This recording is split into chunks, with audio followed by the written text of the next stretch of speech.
Friends, welcome to your stories channel and a new video. We are always generating content like this. Please subscribe, stay until the end because we have a surprise. Today we will talk about this great character. George Washington was born on February 22, 1732, into a well-to-do family of English origin, established in America since the mid-17th century in Wakefield, Westmoreland, Virginia. Family: son of Augustine Washington, Justice of the Peace, and his second wife Mary Ball. His father owned a plantation, Ferry Farm, worked by slaves, which at his death George inherited. His older half-brother Lawrence inherited Little Hunting Creek and renamed it Mount Vernon. Orphaned at a young age, he was fostered by Lawrence and received an elementary education. From the age of 14, George Washington revealed an interest in a career in arms. He attended rural schools. As a child he also shone because of his great love of sports.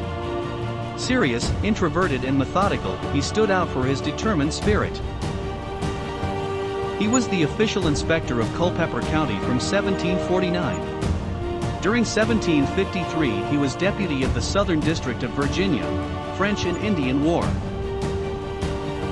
Commissioned by the Lieutenant Governor of Virginia to convey the ultimatum to the French troops to cease their incursions into the Ohio River Valley. Subsequently commanded the protection of laborers erecting a fort on the forks of the Ohio River. When the French expelled the laborers and renamed the site Fort Duquesne, George Washington entrenched himself and his men at Fort Necessity. A French assault forced him to accept surrender terms, and he had to leave with what was left of his company. Military. In May 1755 he enlisted to serve as aide-de-camp to British General Edward Braddock. Washington was elected in August 1755 to command the Virginia Regiment. He was elected to the Virginia Lower House in 1758, where he served for 17 years, also serving as Justice of the Peace for Fairfax County. In July 1774 he presided over a meeting in Alexandria that adopted the Fairfax Resolutions, establishing a blockade on British imports. Commander-in-Chief. During 1775, Congress appointed him Commander-in-Chief of the newly created Continental Army, hoping thereby to draw Virginia into the struggle initiated by New England against Great Britain. After driving the British out of Boston, he advanced toward New York, where he was defeated in August 1776 by General William Howe. Washington crossed the Delaware River on the night of December 25, 1776, and took Trenton. On January 3, 1777, he defeated the British troops at the Battle of Princeton. He tried unsuccessfully to block Howe's advance into Philadelphia at the Battle of Brandywine Creek. When the city was occupied by the British, he fought a battle at Germantown, but the superiority of the enemy forced him to retreat. With his men he spent the following winter at Valley Forge. He spent 2 years with his army encamped around New York. In 1780 French troops arrived under the command of Count de Rochambeau, and together they moved 7,000 men from New York State to Virginia in less than 5 weeks. The joint Franco-American Army joined Lafayette, and 36 French ships were deployed off the coast to prevent Yorktown from receiving aid by sea. Washington forced Cornwallis to surrender in October after a brief siege. President of the United States. He returned to Mount Vernon in 1783 to devote himself to his plantation. Along with other Virginia nationalists, he organized the Constitutional Convention of 1787 and was named its president.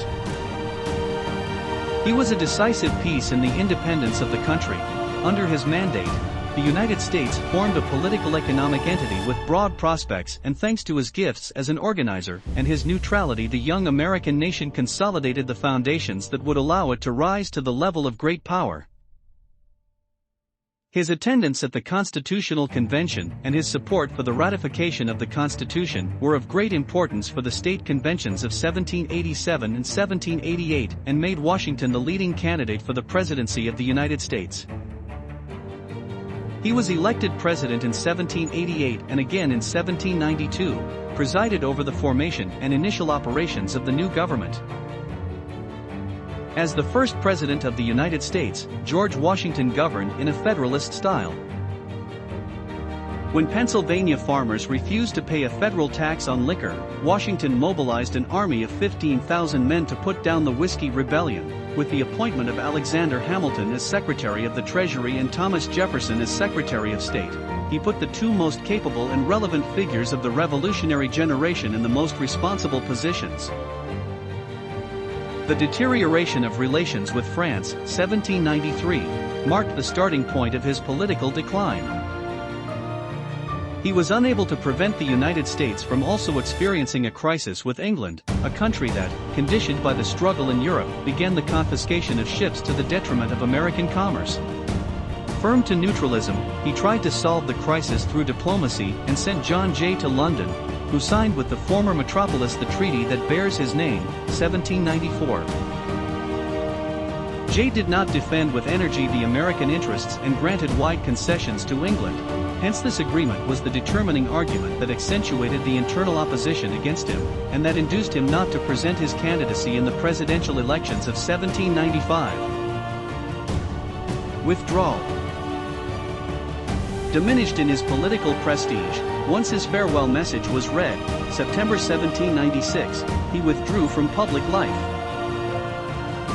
He returned to active military service, already an old man, when, on the occasion of the undeclared state of war with the France of the Directory, he was again appointed Commander-in-Chief of the Army, 1798.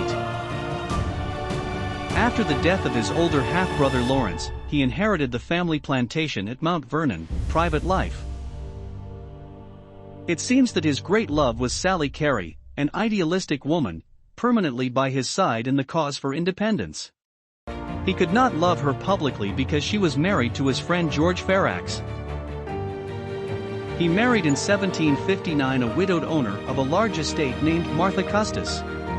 After the marriage he became one of the wealthiest men in Virginia, Mason. On November 4, 1752, George Washington was initiated into Freemasonry at Fredericksburg Lodge. On April 29, 1788, he was made Worshipful Master of Alexandria Lodge, a position he held when he was elected President of the United States. On September 18, 1793, he laid the cornerstone of the U.S. Capitol wearing the Masonic regalia of Grand Master. Slaves. He owned African slaves throughout his life. He inherited 10 from his father, gained control of 84 on his marriage to Martha, and purchased at least 71 slaves between 1752 and 1773. He became the only prominent slave-holding founding father to emancipate his slaves. However, he did not free them during his lifetime, but included a provision with his willingness to free his slaves upon the death of his wife. At the time of her death, there were 317 slaves at Mount Vernon. On January 1, 1801, 1 year after George Washington's death, Martha Washington signed an order to free his slaves. Death. Considered a national hero, the great forger of independence and statehood, retired from 1797 to Mount Vernon, died on December 14, 1799. Click on the link in the video description to receive your free self-help book.